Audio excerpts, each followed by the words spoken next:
Alright. Okay, another reaction. This time we're reacting to my second most wanted, which is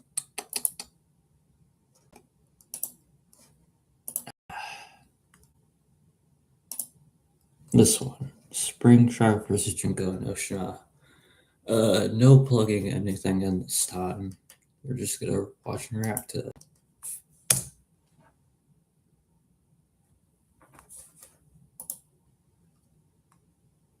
The suffering of society. It brings about plenty of emotions, fascinating and empowering those who reach for its call. Whether it be agony or despair, humanity will take the fall when it comes to these supernatural serial killers. William Afton, the purple man behind the slaughter, brought to you by Freddy Fazbear's Pizza. Junko. I might also react to Chucky versus Springtrap by, I don't know, by any other channel if I want to, but I have no plans of doing that right now. Enoshima, headmaster and ultimate despair of Hope's Peak Academy. I'm also biased towards this one because this is my personal pick for both. For this match, we will be taking most sources for Afton, using media such as the books and the movie as secondary material, with a prime focus on the games. While Junko will be getting all mainline Danganronpa games, as well as the anime as primary material, with the manga serving as secondary material when applicable. I'm Aqua, the mouse with the vision. And I'm Ecto, the ghost with the free time. You all voted, and it's up to us to decide a victor in the realm of gods. W votes, I gotta say. It's the 1980s. Kids around the world have fallen in love with the newest sensation, Freddy Fazbear and Friends. This animatronic quartet had numerous adventures, and even their own pizza establishment to bring joy to children across the globe.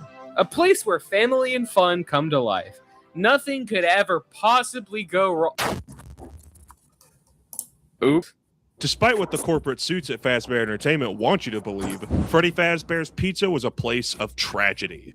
CEO and businessman William Afton was just a normal family man to the naked eye, raising a family consisting of his lovely daughter Elizabeth and 2 sons, creating Fazbear Entertainment alongside his best friend Henry Emily. But nothing is quite as it seems, as Afton was more than a mere man. He was a monster. Afton was always infatuated with the concept of agony, a substance tied to the negative emotion that bonds the spirits of angered individuals to objects, making them haunted and possessed. With Afton wanting to test his substance by luring attendees of Fazbear's into the back room with a yellow bunny suit, then brutally killing and stuffing their brains into animatronic suits that he himself built. One of these very victims being none other than Henry's daughter, Charlotte. These murders were eventually discovered, leading to Fazbear's complete shutdown. The public moved on from the tragedy, but his victims did not, possessing the very same animatronics he stuffed them into, roaming and terrorizing the night guards that came to watch over the location. With these loose ends, Afton decided to destroy these animatronics once and for all. Unfortunately for him, these angered souls confronted him in the very same establishment he killed them in all those years ago. To fight back, Afton adorned the very same suit he killed them in, only for the sweat and rain sinking through the ceiling to hit the cold metallic contraption, triggering the locks within the suit. Afton was spring-locked. Trapped in a suit with his lungs punctured and no way out, Afton died. Yet this wasn't the end, as a remnant of his agony permanently bonded Afton to his corpse, turning him into a mechanical beast, a spring trap to bear torment upon a new set of victims. Afton's mechanical figure makes him very physically imposing. He could choke humans out with his bare hand, send Mike flying backwards into the air, and should be comparable to Fredbear, whose bite can crush the human skull. Judging that the child looks around 70 years old, we can judge their height in meters and then judge the bite distance, getting us to about 244 joules. Converting the joules to tons of TNT, this would get out around... Afton's one tough son of a bitch, too, with him once being tased and just shrugging it off. And this was before he was dead, too, so that's especially impressive. His suits are even capable of taking gunshots, but not cupcake bites. Afton is also notorious for his infamous motto, "I always come back." Because he means it. Even when his remains are completely destroyed, Afton has shown the ability to possess other objects, with him once possessing the Stitch Wraith, an entity composed of 2 other souls, not just Afton. though Afton can also pull pieces apart and combine them into a single entity, becoming the Agony, an entity composed of different infected objects with Afton possessing them. Though Afton's possession isn't perfect, spirits can be exorcised as seen when the dead children were given their happiest day. If physical violence isn't his forte, he can always resort to the goated stabby technique, with Afton often being seen carrying around a kitchen knife he likely kept from the pizzeria.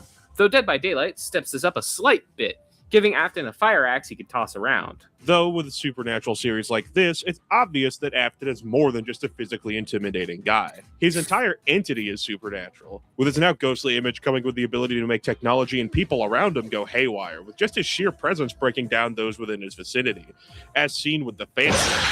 Entities that resemble the OG Freddy crew, though they're entirely ghosts that jump scare the Night Guard. Their jump scares can even cause Fazbear Fright's tech to go haywire and the Night Guard having to reset the system. This mindfuckery is likely enhanced by illusion discs, a technology invented by Afton to mess with perception. These discs induce nausea, turn things invisible to the naked eye, and makes people hallucinate to the point where things that are not real feel real. Afton's a very smart dude to be able to create something like that. This is also seen in his ability to manipulate his own victims to his whims, with him convincing the original 4 animatronics that he was a friend who wanted to help them. Not only this, but he also invented the Funtime animatronics, which are designed to perfectly kill children as quickly and violently as possible, as seen in Fazbear Fright's story number 3, where Funtime Freddy painfully describes being able to freeze, burn, starve, and decapitate children. Thanks, Afton. Real great guy we've got over here. A web of pain and misery follows him no matter where he goes. When he was found in the original location and set free in Fazbear Frights, the place was lit on fire in an attempt to kill him, though he survived, then found himself at a new establishment, sneaking in and finding a new night guard to torment. But to his annoyance, this was no simple pizzeria. It was a trap, designed to eliminate all of Afton's loose ends, and himself. Henry, the life whom Afton unceremoniously ruined all those years ago, alongside Michael, the son who had to pay for his father's mistakes, had come back to end him. The building was locked down and burnt asunder. Despite Afton's attempts to escape, the deepest pit of hell opened to swallow him whole, finally terminating the web of lies, suffering, and agony Afton had kept going for decades. Even in death, Afton evolved beyond just a simple family man. He became a monster. A man who kills simply for the pleasure and nothing else. His instrument of agony spreading his symphony even decades later. The legacy of William Afton will forever be a sinister one.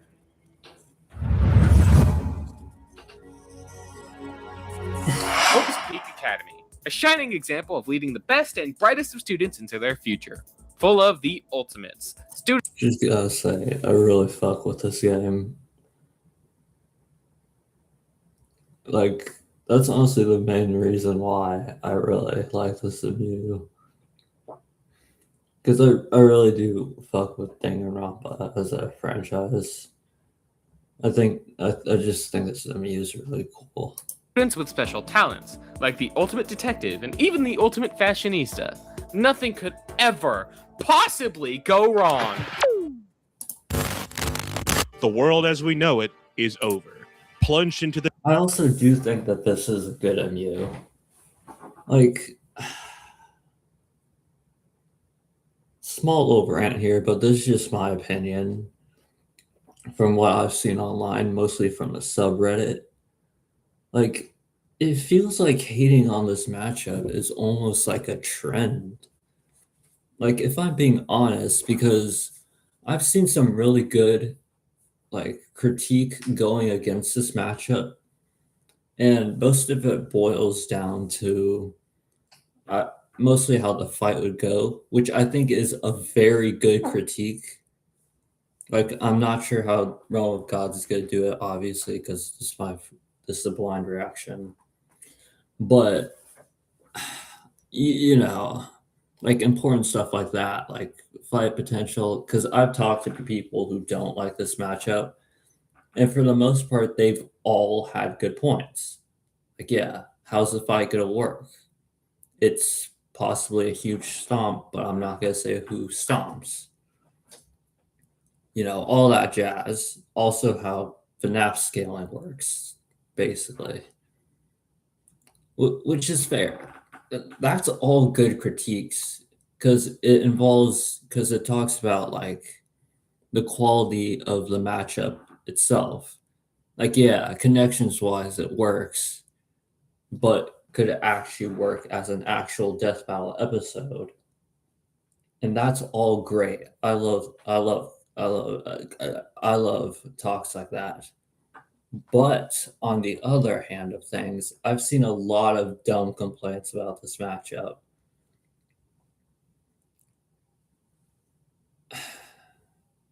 One thing I've seen people just use, it's almost become like a buzzword at this point, I've noticed, is tonal clash, which, I mean, how bad of a tonal clash is this matchup? I mean, you got people who like Agent 47 versus Hitman, or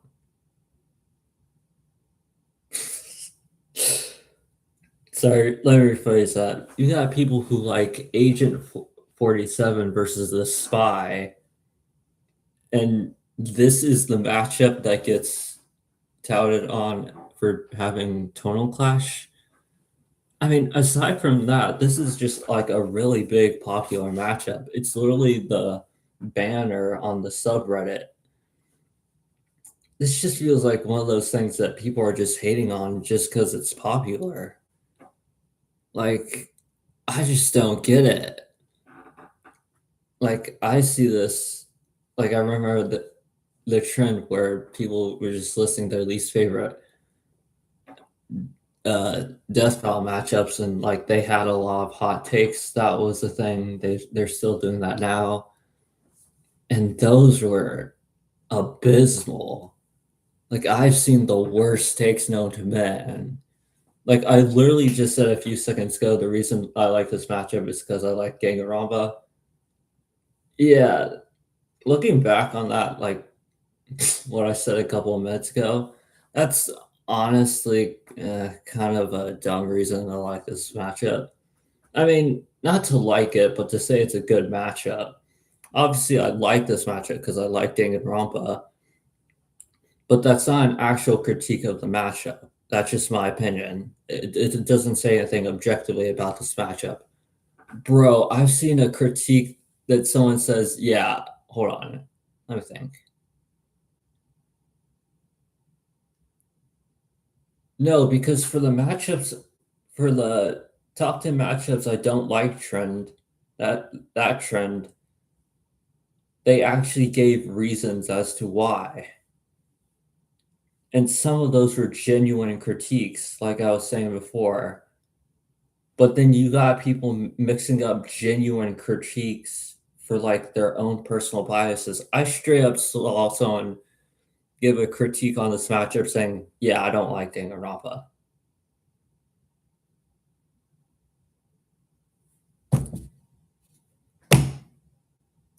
That's not a critique on the matchup.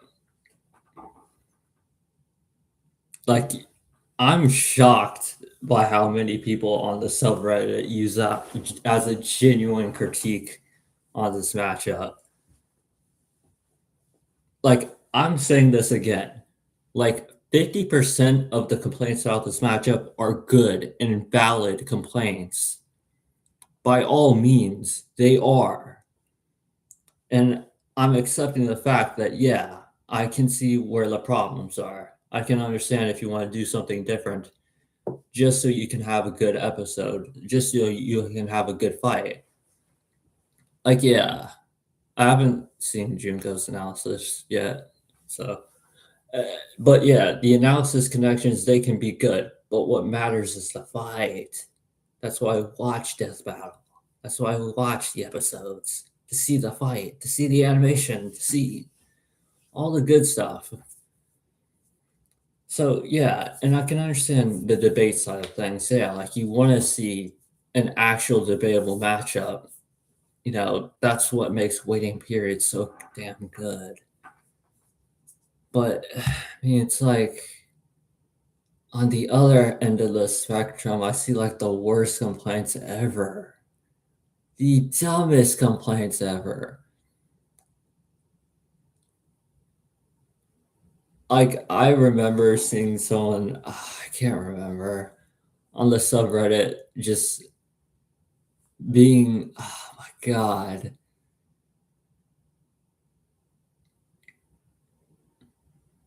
They dead ass complain about the connections. The connections. Literally, hold on. Let me open something up real quick.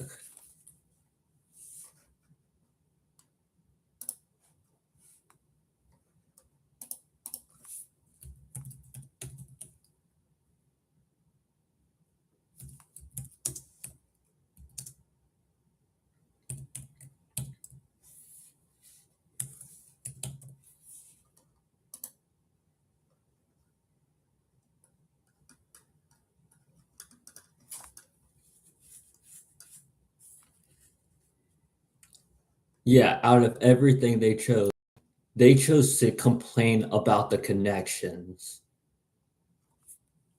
And it's like, out of everything possible of this matchup, you chose to complain about the connections. They also just boiled it down to, oh, high school girl takes over the entire world versus old dude in a suit. Like, they tried so hard to downplay the connections. And I even saw another comment pointing this out too on that post. Like, they're like, did you even read the connections? And it's like, yeah, did you even read the connections? Like, you chose to complain about the connections. This is the versus connections wiki, by the way. Let me go and put that. Let me go. Let me go ahead and put this in chat, by the way.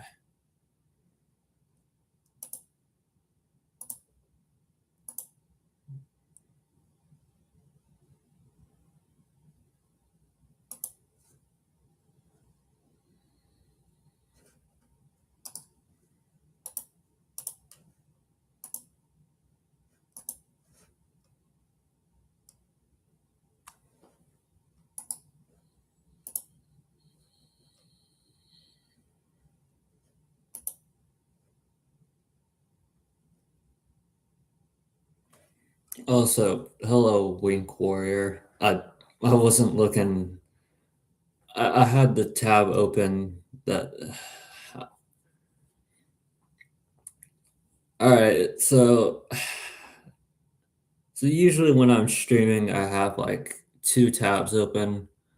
One for like they'll show the live, they'll show the chat and my face over like the video. The next one will the next tab is just like the video, and sometimes I'll go into that. So I haven't been seeing your chats because I've been focused on other stuff. But like, hold on. Like I was getting to a moment ago. Yeah, they chose to complain about the connections. Also, I also think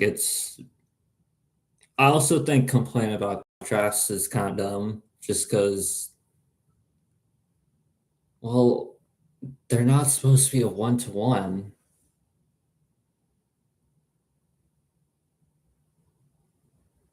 Also, connections are great. I mean, contrasts are great.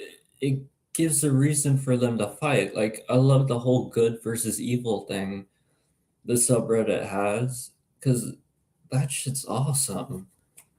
Also, look at this contrast. Hold on. William uses illusions to distort the senses, making people see things that aren't really there. Junko is the ultimate analyst, has keen eye for noticing details that otherwise impossible to find. Others, he messes with the mind. Well, she has a superhuman one. That is a perfect connection, and that could be a factor into the battle itself. Because while Afton's over here trying to deceive Junko, Junko can just see through it. Like, this could be an intelligence battle as well. Let's see what else. I mean, look, William has counters. See?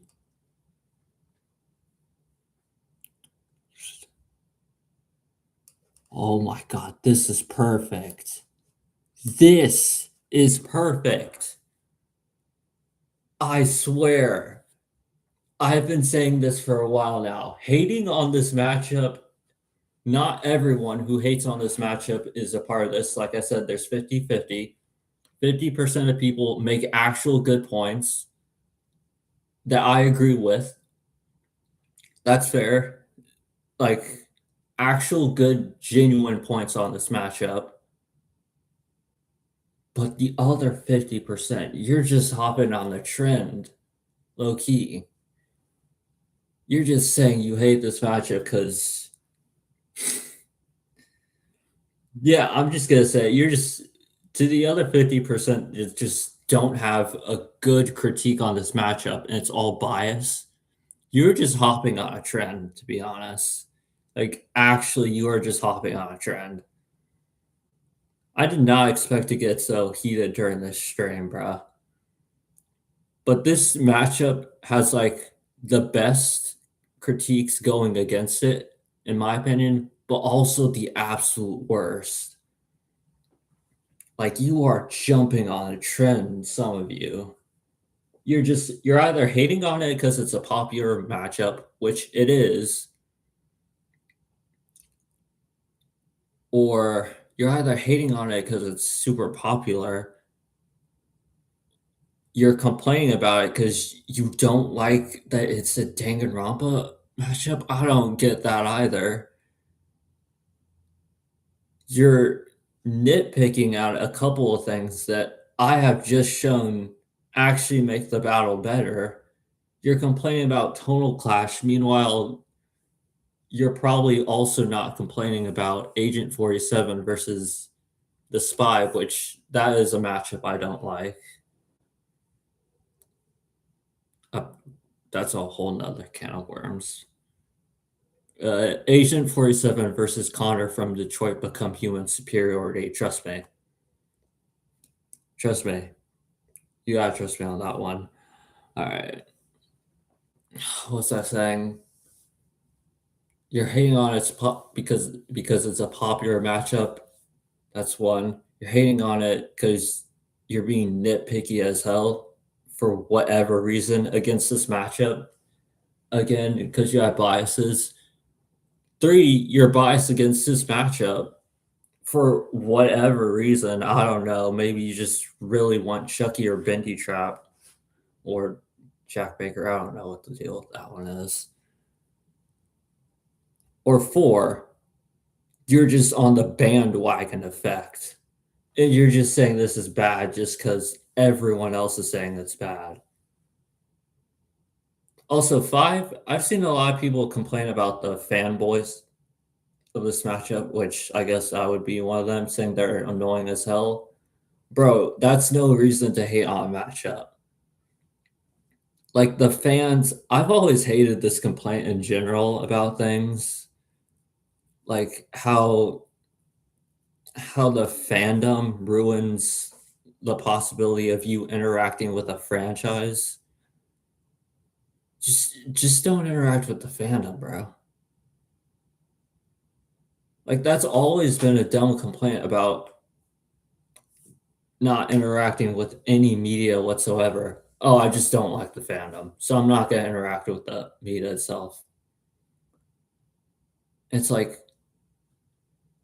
it just don't interact with the fandom.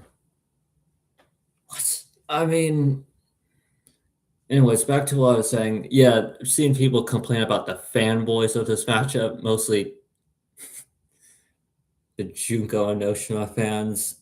And it's like, yeah, I guess technically I am a fanboy of this matchup, but it's like, really? That's your complaint? The fans? I You are just finding any reason possible to hate on this matchup. I feel like there's another good reason I'm hanging on. Oh, right. The final one, I already said bandwagon effect.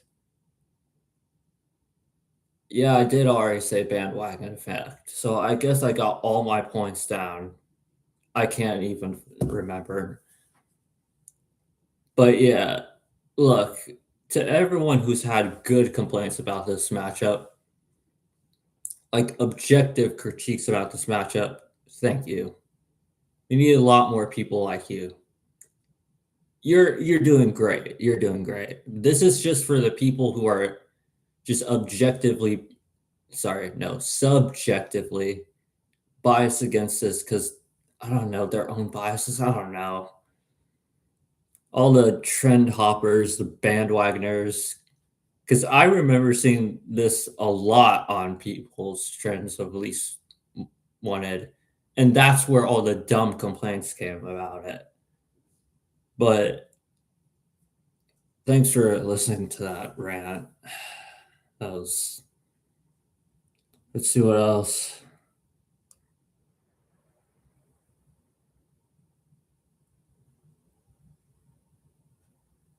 Also, Bendy Trap also has a lot of great contrast. Bendy Traps, because it's like creator versus creation, basically that. Monokuma versus Koro Sensei. That is a great contrast matchup. That is by far the best contrast matchup.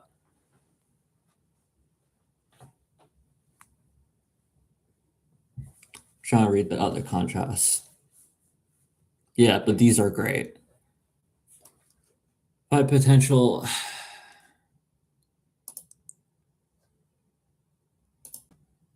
Fight potential. We're going to see the fight potential. Trust me. The depths of despair, and only one face can be attributed to this shocking display of torment: Junko Enoshima. Born as the younger sister to the ultimate soldier, Mukuro Ikasaba, Junko possessed the talent titled the Ultimate Analyst. With her being extremely intelligent, she describes being able to analyze someone's thoughts, actions, and movements quickly. Hell, some characters describe her talent as basically precognition.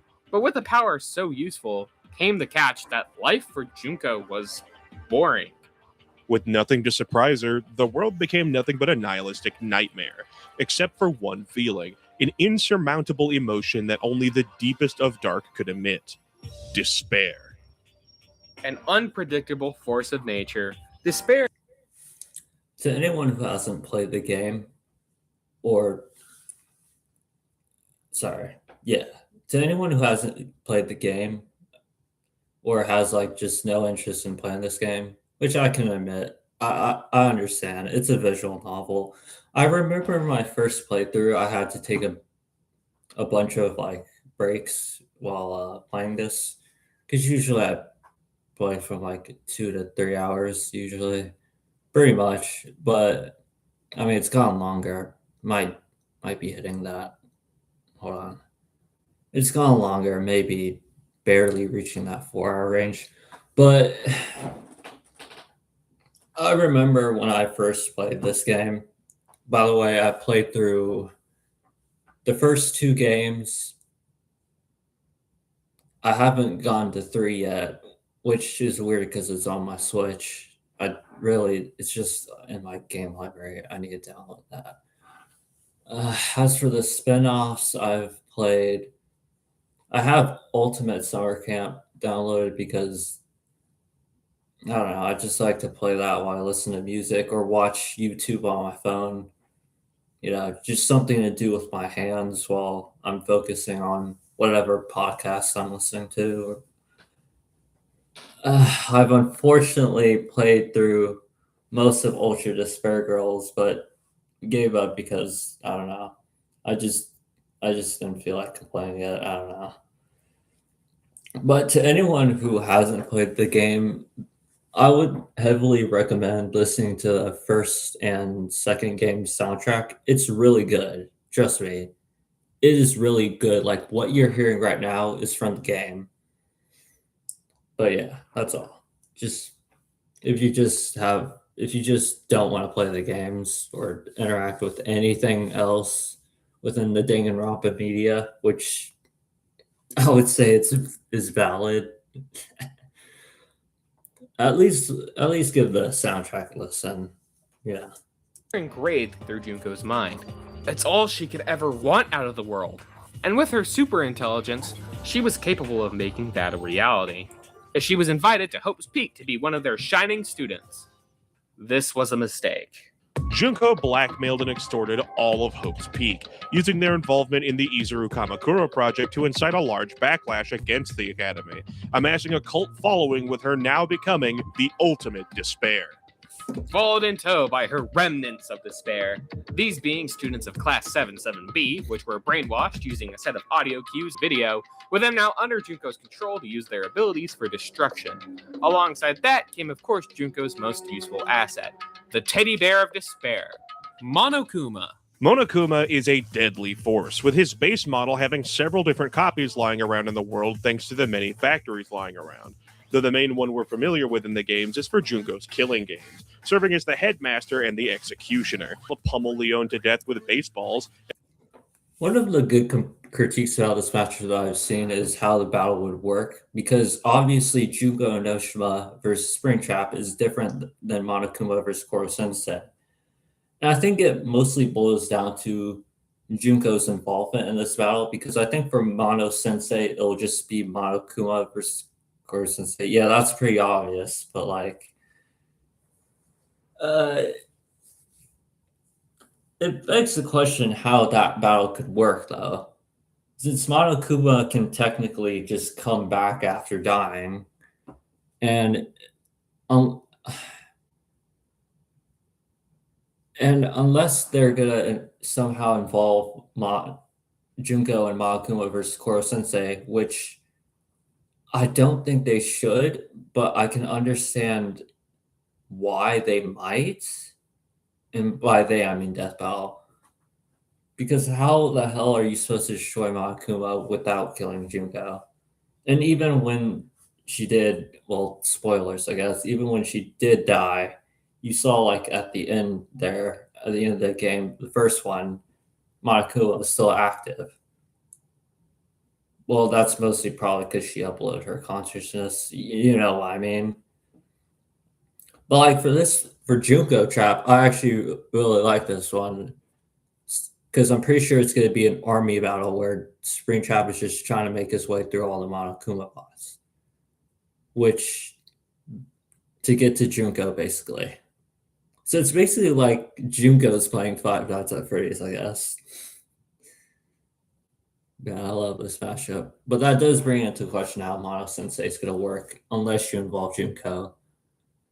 Because I also know who wins that one. Because, well, I guess I just kind of spoiled who could have won. Watch Fan Battles episode on that matchup, by the way. Top tier. Absolute cinema.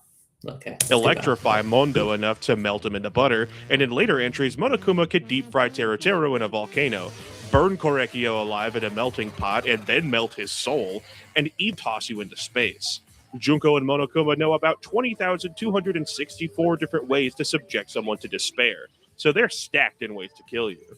This also comes in handy when it comes to the various other Monokuma units. Siren Monokumas, Beast Monokumas, fucking Ball Monokumas. Clean up an aisle, my underwear. Monokuma units aren't just known for their ability to kill you, they're also very strong. The Headmaster unit can match and surpass the likes of the ultimate martial artist Sakura Ogami. And this silly guy, Nekomaru, who literally shit so hard he could blow up his bathroom. 95 tons of TNT, by the way. What? Plus, one Monokuma unit known as the Big Bang Monokuma can split clouds coming to about 174 kilotons of TNT. And no, this isn't only exclusive to that Monokuma, as characters like Genocide Jack could directly match it. Speaking of Genocide Jack, her totally not girlfriend, Komaru, was capable of dodging a hacking gun point blank. This hacking gun is directly described as firing in an electromagnetic wave, which travels at light speed, and a Monokuma unit could directly deflect it, giving Monokuma relativistic reactions. And this isn't surprising, as Monokuma units can fly into space at super quick speeds. Using her powerful mechanisms and her ultimate talents, Junko wanted to bring about despair to the other class at Hope's Peak, setting up a killing game with Monokuma watching over everything. Using Mukuro as a decoy posing as herself, which he then promptly killed with a bunch of spikes. Thanks. Watching as the brightest of students turned to the darkest of despair, killing one another for freedom, it excited her more than anything in the world, watching friends become enemies in real time, until it finally reached a smaller group of 6, where they all vowed.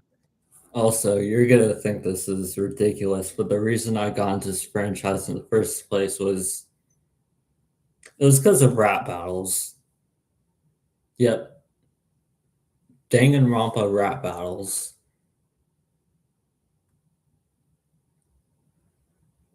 I played this game my sophomore year of high school. And I remember during middle school, I think it was during the lockdown period. Pretty sure it was during that lockdown period. I pretty much just listened to music all day. And yeah, I listened to Danganronpa rap battles. And that's what got me into this game. Did not kill each other, much to Junko's chagrin. So she faked a whole case to end up killing him. Also, that's also how I already knew the spoiler about Junko from the beginning. You can thank Just Gamer for that. Another person, with Makoto Naegi taking the fall. Though Makoto is the ultimate lucky student, so he survived his execution and alongside Kyoko, the ultimate detective, figured out the whole gosh darn thing, revealing Junko as the true mastermind of the killing game. With her cornered and on the edge of despair, Junko felt the most glee of her entire life, forcing herself to endure every execution she had committed in that killing game. And she survived all of them, except for the very last one, being crushed to death. But that wasn't the end of Junko, far from it. With her AI self working to control Monokuma units around the world, and Makoto and the gang working to bring back hope to counteract the despair Junko had unraveled, freeing the remnants of despair from their brainwashing and saving the world. In spite of failing in the end, Junko truly succeeded, bringing the world around her to despair and ultimately dying to it. And if that doesn't speak to the character of Junko Enoshima, what else does? A really great alt for Junko is actually the Joker. And no, that's just all I want to say. This episode of Realm of Gods is sponsored by us. We host a podcast every Sunday talking about random matchups, from Mario vs. Kirby to Perry vs. Skipper, featuring a majority of members on the team and some special guests. We also have a Patreon, which offers exclusive rewards like behind-the-scenes content and episodes early. Lastly, check out our Discord server, where we host daily matchup discussions and more. Thanks for listening, and thanks for watching. Back to the show. Yeah, I'll let that I'll let them plug that in because I'll allow plugins that support the channel itself. All right. Let's get this going. Will Afton spring a victory against the ultimate despair, or will Junko crush this last remnant of it? Oh my god. This is also something, not this specific animation. No, not this specific animation, but I recognize the animator's channel. I can't pronounce it. It was like Laguhuni or something. LGHUENY. They make a bunch of like parody animation and music videos. Man. Agony. Again, I didn't watch this one specifically, but I recognize that animation style. You all voted for it, and it's finally here. Let's find out in the fight.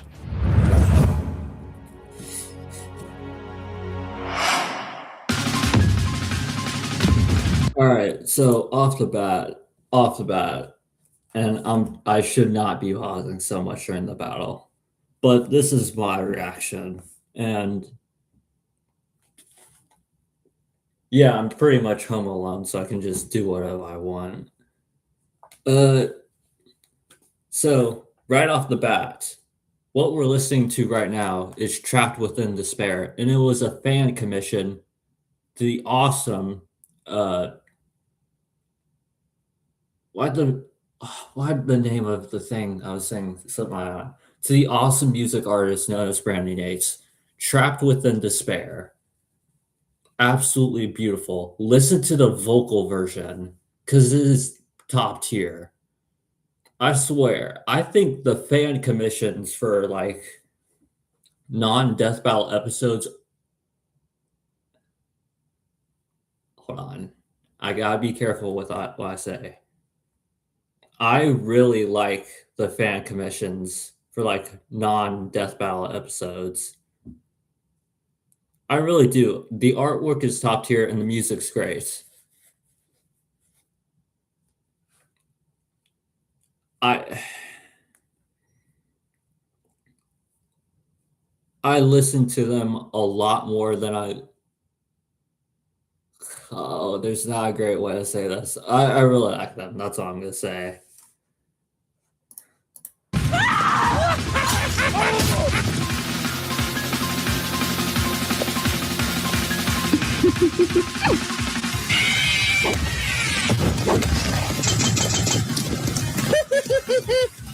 Get him!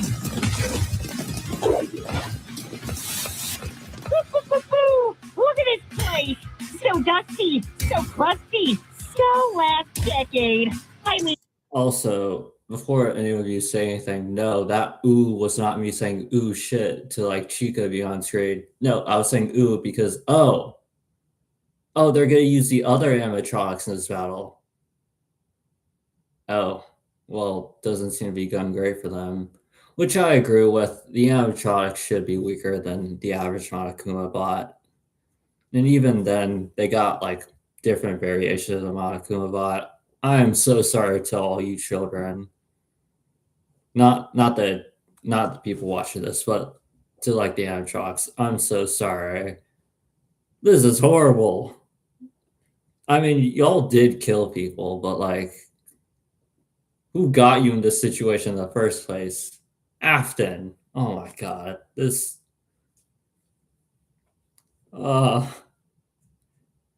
Man.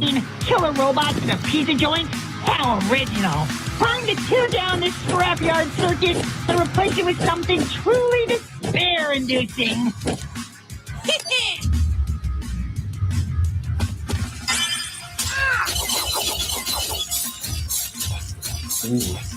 Ooh, he's moving. What the hell are you supposed to be? Your worst agony. W voice acting. W voice acting. This is the most I've talked during this stream. And pause the battle. But I need to hyper analyze everything because this is beautiful. This is my second most this is my second most wanted for a reason. It's because I just like Danganronpa. Sure. Let's get that out of the way since I also like Monosensei. I like that. I like Makoto Naegi versus Phoenix Wright. I like that. And yeah, that can work as it doesn't have to be a traditional death battle. Okay, it can be a debate battle. An intelligence battle. There is a way to make that work. Same with Kyoko Kirigiri versus David Tapp, although I think Kyoko versus Jigsaw would be better. And yeah, I do unironically like Milo versus Nagito. I mean, contrast matchups are great, trust me. Also, I kind of want to see my GOAT Milo win and kind of want to see Nagito lose. Another dumb reason. That's a dumb reason, sure, but again, that's not like that's not like a critique or anything. That's bias. I'm admitting that's bias. Yeah, unlike some people, trust me.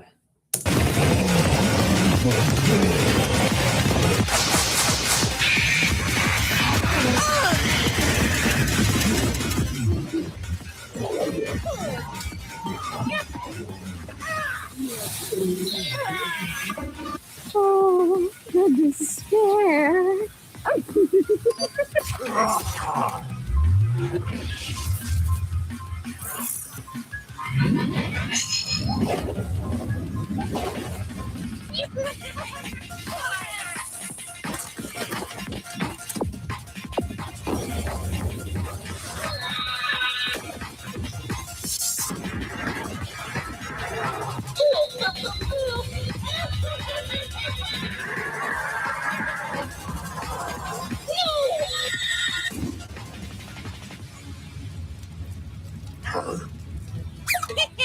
Let's give it everything we've got. It's punishment time!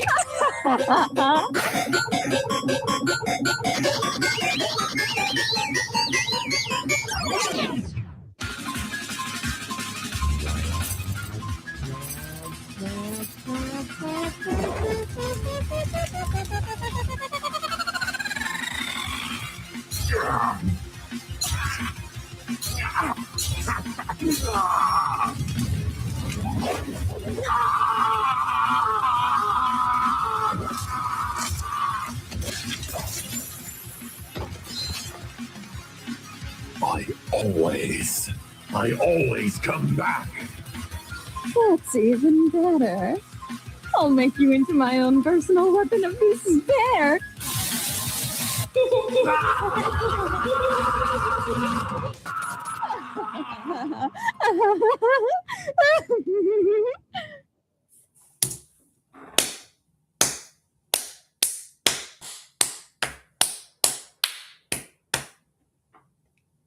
And that is how you do it. Realm of Gods. Definitely go check out their channel. Without a doubt, most definitely check out the channel. I'd also recommend Fan Mail because those guys are also great. But this channel, this is my first time watching the channel, by the way. First time reacting to the channel. I do plan to do Kazuya versus Albert Wesker. And quick thoughts on that matchup, but my preferred for like Albert Wesker is like Albert Wesker versus Liquid Snake against Metal Gear, and my preferred Kazuya, even though I know it's a stomp, is Gara, just because I like One Punch Man. But those quick thoughts on that. But I will still be looking forward to the episode because even though it's not my preferred for both, after seeing this matchup, I trust Realm of Gods with any matchup ever. Because holy shit, y'all cooked. This is beautiful. This was without a shadow of doubt beautiful. Holy shit. Did we just let a mass murderer use another mass murderer as a puppet for more mass murder? Don't think about it too much.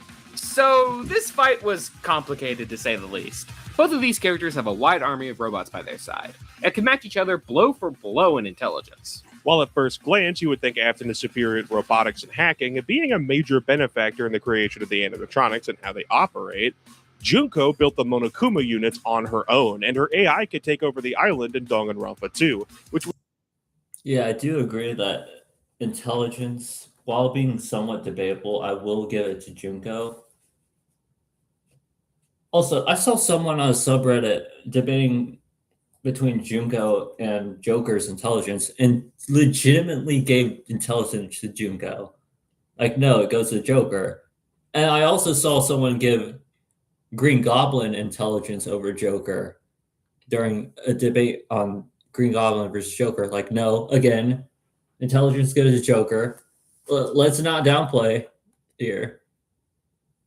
Yeah, let's not downplay. Let's not be like, okay, I'm going on a tirade today. Let's not downplay. Like, I get it. The whole, oh yeah, it's easy to slander on. Okay, going off topic. Look, I understand. It's easy. It's very easy to slander on Joker because of how easy it is to slander on Batman. Trust me, it's easy to slander on Batman if you know nothing about Batman.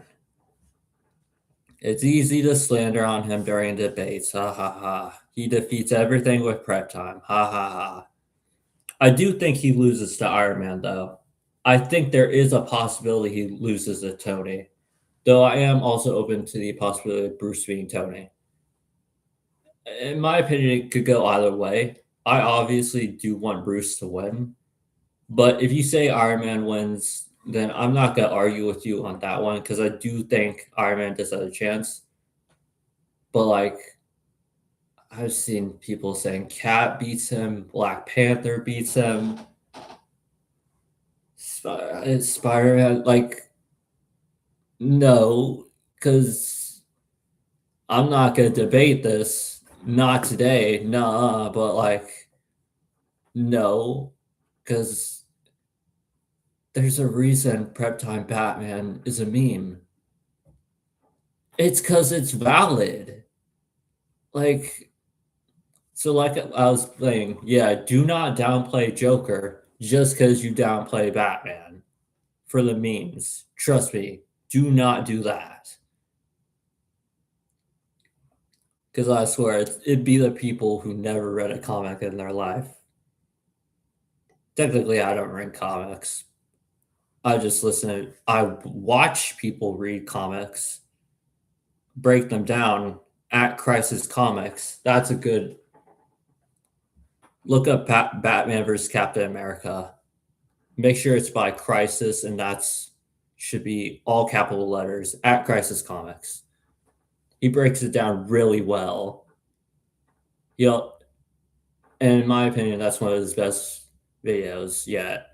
Also, watch his video on Batman versus Deathstroke, and then the Robins versus TNT, and then you will see. But like, yeah, it's just heavy downplay not to give Joker intelligence over both Junko and Green Goblin. Just so heavy downplay.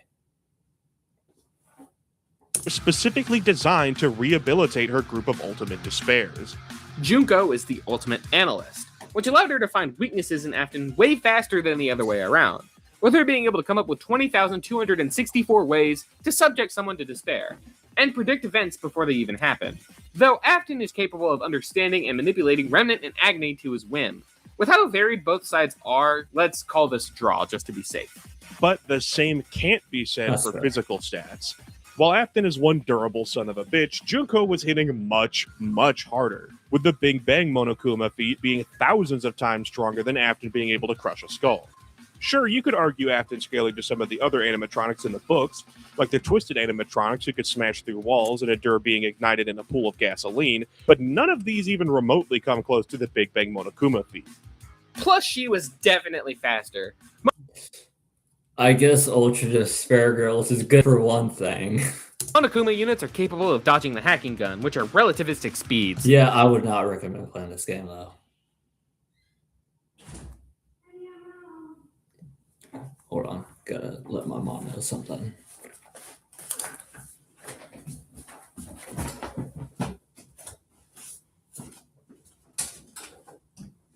Just to let you know, I'm streaming right now.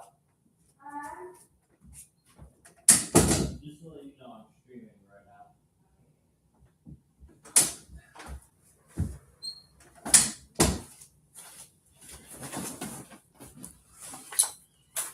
Sorry about that. Just had to let her know I was streaming, so she wouldn't wonder why I was talking. While Afton is barely capable of walking down a hallway in an hour, even with higher-end speed arguments like moving through the vents at Mach 2 speeds, Junko is thousands of times faster. No matter what way you cut it, Junko takes stats. Where this really became a headache was counters. And this is the most important part because I've seen a lot online saying that Afton could win because, well, he's kind of a hacks merchant. Kind of not. You know what I'm saying.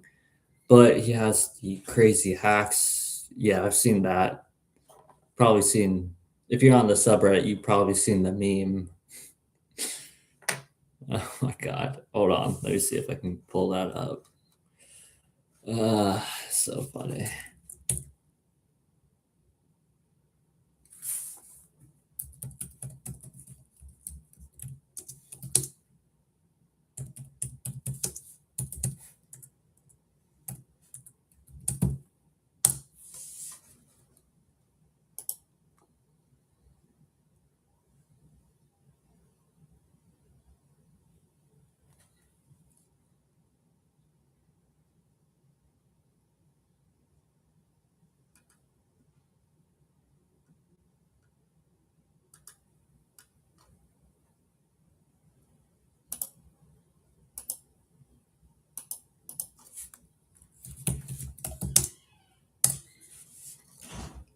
Here it is.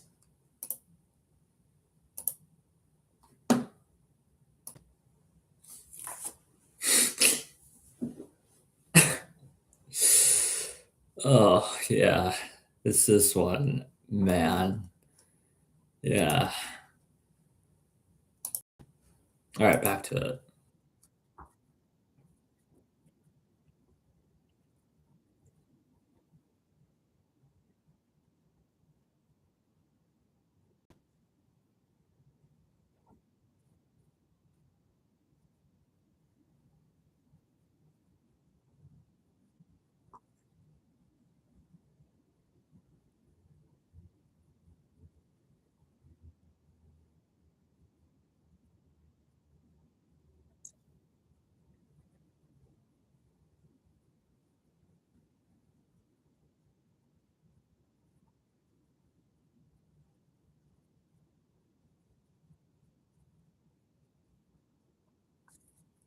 Well, damn. I guess I just got spoiled for that game.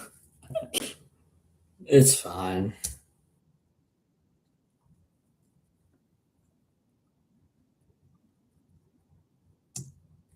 Yeah, because that girl, from what I know from S Ultimate Summer Camp, which is a game I also wouldn't recommend playing unless you're trying to do something in the background, like I don't know, listen to a podcast or watch a video, and you need to do something with your hands. Then otherwise, I wouldn't really recommend it. But yeah, that girl is basically like Loki. Your powers are mine, basically. Copy.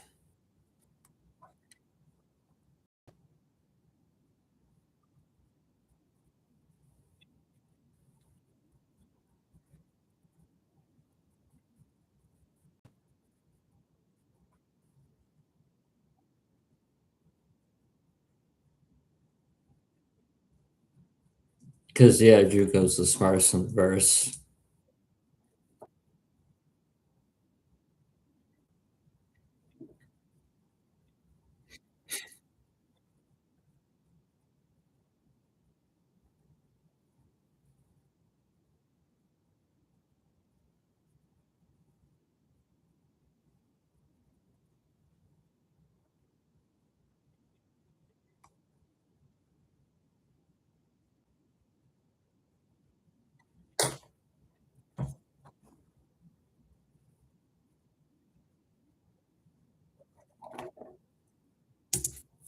Thank you for the original commission. Commissioned originally by Dylan F190505. Thank you.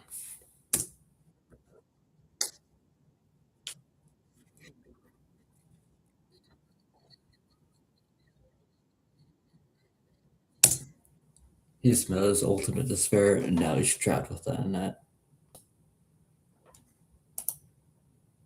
That'll speak.